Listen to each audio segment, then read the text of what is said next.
Hi viewers, welcome to our channel. ప్రస్తుతం మనతో పాటు దాము బాలాజీ గారు సీనియర్ జర్నలిస్ట్ ఉన్నారు. వారితో ఒకసారి మాట్లాడదాం. సార్ నమస్కారం సార్. నమస్తే. సార్, వివేక హత్య కేసు మరోసారి తెరపైకి వచ్చింది. కొద్దిగా కదలిక అయితే మనకు కనిపిస్తూ ఉంది సార్. సో వివేకానంద ఎవరైతే ఉన్నారో ఆయన పిఏ నర్రెడ్డి సునీతారెడ్డి గారి పైన కేసు అయితే నమోదు చేశారు. మళ్ళీ ఎందుకు ఈ హడావిడి ఈ కేసులో మనం చూస్తూ ఉన్నాం? మరి ఇప్పుడు ఏం జరిగే అవకాశం ఉంది? మీరేం చెప్తారు సార్? వివేకానంద రెడ్డి హత్య కేసు సంవత్సరాల తరబడి అది నడుస్తూనే ఉంది. దాదాపు 6 ఏళ్ళు అయిపోయింది. ఇప్పటికి కూడా అది కంటిన్యూగానే, ఇంతవరకు అది కేసు కొలిక్ అయితే రాలేదు.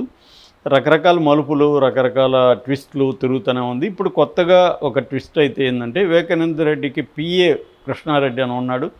ఆయన దగ్గరికి నిన్న డిఎస్పి మురళీ నాయక్ ఆధ్వర్యంలో పోలీసులు వెళ్ళి వాంగ్మూలం రికార్డ్ చేశారు. ఎందుకు సడన్గా ఇప్పుడు ఈ కేసు మళ్ళీ కదిలిందంటే, ఈ మధ్యనే సునీతారెడ్డి, నర్రెడ్డి సునీతారెడ్డి అంటే వివేకానంద రెడ్డి కూతురు, ఆమె వెళ్ళి చంద్రబాబుని కలిసింది. తర్వాత అక్కడ కడప ఎస్పీని కలిసింది. తన మీద కేసుల్ని తీసేయమని చెప్పింది. ఆల్రెడీ అది కోర్టులో కేసు ఉంది. కేసు ఏంటంటే, వివేకానంద రెడ్డి పిఏ కృష్ణారెడ్డి ఎప్పటి నుంచో ఆయన గత 30 ఏళ్ళ నుంచి పిఏగా పనిచేస్తున్నాడు. ఆయన పార్ట్ టైం పిఏ, అంటే కాలేజీలో జాబ్ చేస్తూ అర్లీ మార్నింగ్ 5:30కి వెళ్ళి ఒక 9-10 దాకా అక్కడ పనిచేసి వచ్చేస్తుంటాడు. ఆయన అన్ని విషయాలు ఆయనే చూసుకునేవాడు ఫ్యామిలీలో. అంటే ఒక రకంగా నర్రెడ్డి రాజశేఖర రెడ్డి, వివేకానంద రెడ్డి అల్లుడు, కూతురు, భార్య సౌభాగ్యమ్మ, వీళ్ళ ముగ్గురు గైడెన్స్లో ఆయన పనిచేసేవాడు. ఎందుకంటే వివేకానంద రెడ్డికి సంబంధించి చెక్ పవర్ దగ్గర నుంచి అన్నీ కట్ చేశారు వాళ్ళ అనుమతితోనే ఖర్చులు పెట్టుకోవాలి. సో ఈ కృష్ణారెడ్డి కూడా ప్రతిదీ వాళ్ళకే రిపోర్ట్ చేసేవాడు. ఇక్కడ ఏమైందంటే, ఆ రోజు చనిపోయిన రోజు కూడా మార్చి 2019లో అర్లీ మార్నింగ్ ఫస్ట్ పోయింది కృష్ణారెడ్డి వాళ్ళ ఇంటికి. 5:30కి ఎంతకు వెళ్ళాడు. మామూలుగా అయితే ఆ టైంకే వివేకానంద రెడ్డి లేచి ఉండేవాడు. ఎందుకంటే లోపల లైట్లు వెలిగేవి, ఈయన బిల్లు కొట్టేవాడు, తీసేవాళ్ళు, అలాగా జరిగేది మామూలుగా. కానీ ఆ రోజు లైట్లు వెలగలేదు. సో ఈయనేమనుకున్నాడు, రాత్రి లేట్ అయిందేమో ఇంటికి వచ్చేసరికి, సార్ లేస్తాడులే అని అనుకున్నాడు. కానీ ఆయన చాలాసార్లు చెప్పాడు, నేను నిద్రపోతున్నా కూడా నువ్వు మార్నింగ్ లేపాలని, లేకపోతే ఎందుకురా లేపలేదని తిడతాడు. కాబట్టి ఈయన బెల్లు కొట్టాడు. బెల్లు కొడితే ఏం రిప్లై రాలేదు. దాంతో సౌభాగ్యమ్మకి ఫోన్ చేశాడు. సౌభాగ్యమ్మ రాత్రి లేట్ అయిందిలే, నిద్రపోని కాసేపు అని చెప్పింది. దాంతో ఈయన సైలెంట్గా ఉన్నాడు. ఈ లోపల వంట మనిషి లక్ష్మమ్మ వచ్చింది. వాళ్ళ కొడుకు ప్రకాష్ అనుకుంటా, ప్రకాష్ వచ్చాడు. దాంతో ఈ లోపల అక్కడ పడుకొనున్న రామయ్య వాచ్మెన్, అతను లేచి పక్కకి వెళ్ళి ఊడుస్తున్నాడు. వీళ్ళు పేపర్ వచ్చుంటే పేపర్ చూసుకొని మాట్లాడుకుంటున్నారు. ఈ లోపల ఈమెళ్ళి ఇంకేదన్నా పక్క తలుపు ఉంది అది చూద్దామని లోపలికి వెళ్ళి చూసింది, కానీ ఏమీ అర్థం కాలేదు. వచ్చారు. ఈ లోపల రామయ్య అరుచుకుంటూ వచ్చాడు, సారు పడిపోయినాడు, సారు పడిపోయినాడు. ఆయన పక్కదారిలో నుంచి లోపలికి వెళ్ళాడు. సో రామయ్య చెప్పిన దాన్ని బట్టి వీళ్ళు లోపలికి వెళ్తే ఆయన బాత్రూంలో పడిపోయినాడు, బ్లడ్ అంతా ఉంది. దాంతో ఆయన ఇమీడియట్గా నర్రెడ్డి రాజశేఖర రెడ్డికి ఫోన్ చేశాడు, ఇట్లా సార్ ఇలా పడిపోయినాడు అది. దాంతో సునీత మాట్లాడింది. వాళ్ళు సరే మేము బయలుదేరుతున్నాం అన్నారు. హైదరాబాద్ నుంచి సునీత, నర్రెడ్డి రాజశేఖర రెడ్డి బయలుదేరారు. ఈయన ఈ లోపల ఏంటంటే, ఆ ప్రకాష్ అనే అబ్బాయి వంట మనిషి కొడుకు ఒక లెటర్ దొరికింది అబ్బాయికి, ఫోన్ కూడా దొరికింది. అవి 2 తీసుకొచ్చి ఈయనకి ఇచ్చాడు. ఎవరికి? వివేకానంద రెడ్డి పిఏకి కృష్ణారెడ్డికి. కృష్ణారెడ్డి రాజశేఖర రెడ్డికి ఫోన్ చేసి, ఇలాగ లెటర్ దొరికింది సార్, ఆయన హ్యాండ్ రైటింగ్ ఉంది కానీ గజిబిజిగా ఉంది, ఇట్లా రాశాడు, ఆ చౌక్ కారణం ప్రసాద్ అనే డ్రైవర్ అని రాశాడు అని చెప్పాడు. అట్లాగే ఫోన్ కూడా ఉందంటే, ఆ 2 నువ్వు పోలీసులకి హ్యాండ్ ఓవర్ చేయొద్దు, మేము వచ్చే వరకు పెట్టని నర్రెడ్డి రాజశేఖర రెడ్డి సునీత చెప్పారు. దాని తర్వాత వీళ్ళు ఫోటోలు అవన్నీ తీసి, బ్లడ్ అదంతా ఫోటోలన్నీ తీసి కూడా వాళ్ళకి పంపించారు మధ్యలో ఎక్కడ ఆగినప్పుడు. సో అవన్నీ అంటే సీన్ ఎట్లా ఉంది, ఎట్లా బ్లడ్ జరిగింది, ఏదో సార్ని ఏదో గాయం అయింది, అది సార్కి ఏదో కొట్టినట్టు జరిగినట్టు ఉంది అనేది కూడా వాళ్ళు చెప్పారు. అంటే ఏదో బాత్రూంలో పడి యాక్సిడెంట్ కాదు, బ్లడ్ అంతా ఎక్కువ ఉంది అని కూడా వీళ్ళు చెప్పారు. ఏదేమైనా నువ్వు పోలీసులతో మాట్లాడకు, మేము వచ్చేవరకని వాళ్ళు ఆపారు. సో దాని తర్వాత ఏవో గందరగోళాలు జరిగాయి. వచ్చారు, పోలీసులు వచ్చారు. వాళ్ళు 12 తర్వాత వాళ్ళు వస్తే వాళ్ళిద్దరికి ఈ లెటరు, ఫోను హ్యాండ్ ఓవర్ చేశారు. దాని తర్వాత వాళ్ళు పోలీసులకి హ్యాండ్ ఓవర్ చేశారు ఇప్పుడు లేట్గా. సో దీని మీద ఈయన లెటర్ని, ఫోన్ని దాచిపెట్టాడని చెప్పి ఈయన మీద పోలీసులు కేసు పెట్టారు, తీసుకెళ్ళి కొట్టారని కూడా ఆయన ఆరోపిస్తున్నాడు.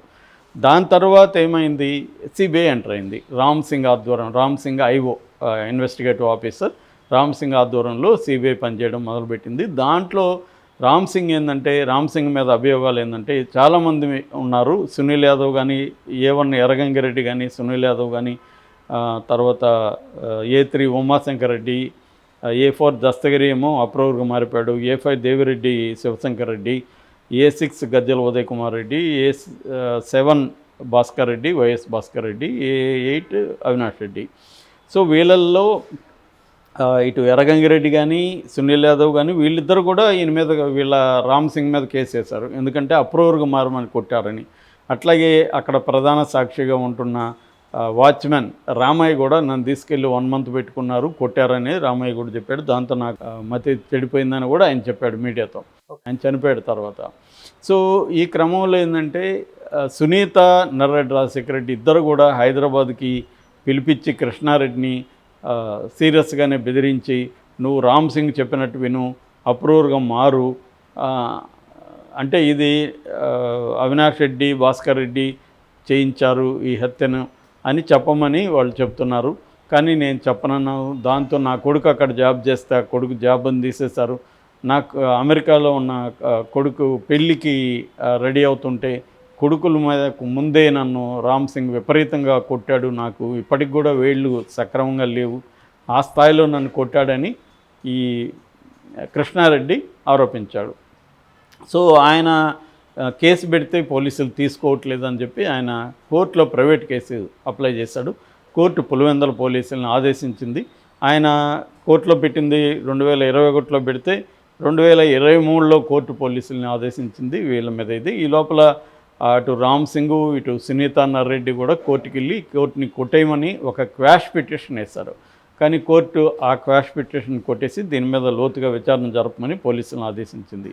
సో ఇప్పుడు పోలీసులు నిన్న వెళ్ళి ఆయన వాంగ్మూలాన్ని రికార్డ్ చేశారు.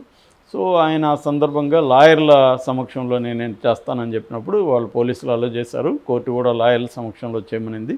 సో లాయర్ల సమక్షంలో నిన్న కృష్ణారెడ్డి నన్ను సునీత, నర్రెడ్డి రాజశేఖర రెడ్డి, రామ్ సింగ్ ముగ్గురు కలిసి బెదిరించారు, రామ్ సింగ్ నన్ను కొట్టాడు అని కంప్లైంట్ ఇచ్చారు.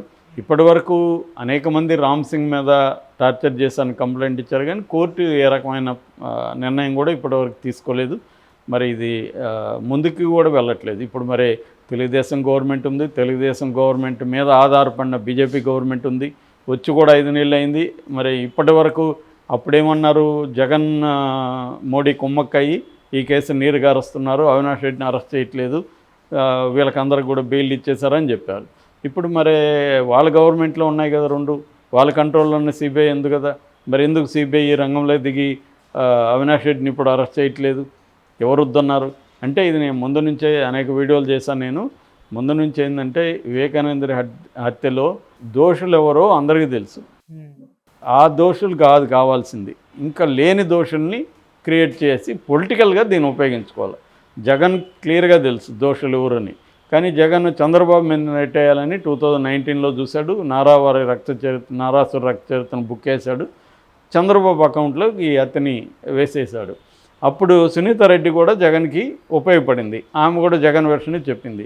దాని తర్వాత ఏమైంది, సునీత రెడ్డి యూటర్న్ తీసుకొని తెలుగుదేశం వైపు వచ్చింది. చంద్రబాబు కూడా దీన్ని ఉపయోగించుకొని జగన్కి వ్యతిరేకంగా ఒక నెరేటివ్ బిల్డ్ చేసి జగనే జయించాడు, సొంత బాబాయిని చంపాడు, హూ కిల్డ్ బాబాయ్, జగనాసుర రక్త చరిత్ర, ఇదంతా మళ్ళీ పొలిటికల్గా వాడుకున్నారు. సో చంద్రబాబుకైనా జగన్కైనా ఈ హత్యని క్లియర్గా తేల్చాలని లేదు, ఎందుకంటే చంద్రబాబు ప్రభుత్వంలో ఉన్నప్పుడే జరిగింది, అప్పుడైనా చేస్తుండొచ్చు. జగన్ అప్పుడేమో సిబిఐ అన్నాడు, తర్వాత జగన్ ప్రభుత్వం వచ్చినాక సిబిఐ మాట ఎత్తలేదు, చివరికి సునీత కోర్టుకి వెళ్ళి సిబిఐకి వెళ్ళింది. సో ఇప్పుడు మరి చంద్రబాబు ఉన్నాడు, ఇప్పుడు చంద్రబాబు మరి దీన్ని ప్రెజర్ చేసి సిబిఐని త్వరగా చేయొచ్చు, ముగించవచ్చు. ఎవరికి ఇదేంటంటే వివేకానంద రెడ్డికి న్యాయం జరగాలని ఎవరికి లేదు, ఇంక్లూడింగ్ సునీతకు ఉంటే మరి సునీత పట్టుబట్టి చేయించాలి కదా. షర్మిల కూడా దీన్ని ఉపయోగించుకుంది. మరి షర్మిల ఇప్పుడు 5 నెలలు అయింది, డిమాండ్ చేయాలి కదా, షర్మిల ఎందుకు మాట్లాడట్లేదు అంటే షర్మిలకి, సునీతకి, చంద్రబాబుకి, పవన్ కళ్యాణ్కి, జగన్కి అందరికి కూడా ఈ హత్య రాజకీయంగా అవసరం తప్ప దాన్ని నిజంగా ఆయన్ని ఎవరు చంపారు ఏంటి తేల్చాలని ఎవరికి లేదు. ఇది ఒక రాజకీయంగా ఉపయోగించుకున్న రోజులు ఉపయోగించుకున్నారు. ఇప్పుడు వాళ్ళకి ఉపయోగపడదు కాబట్టి సైలెంట్గా ఉన్నారు. మళ్ళీ ఎలక్షన్లు వచ్చినప్పుడు ఉపయోగించుకుంటారు. ఇప్పుడు కూడా అవసరమైనప్పుడు జగన్ సొంత బాబాయినే చంపాడు, అమ్మను చంపడానికి ప్లాన్ చేస్తాడని మొన్న కూడా పెట్టారు కదా.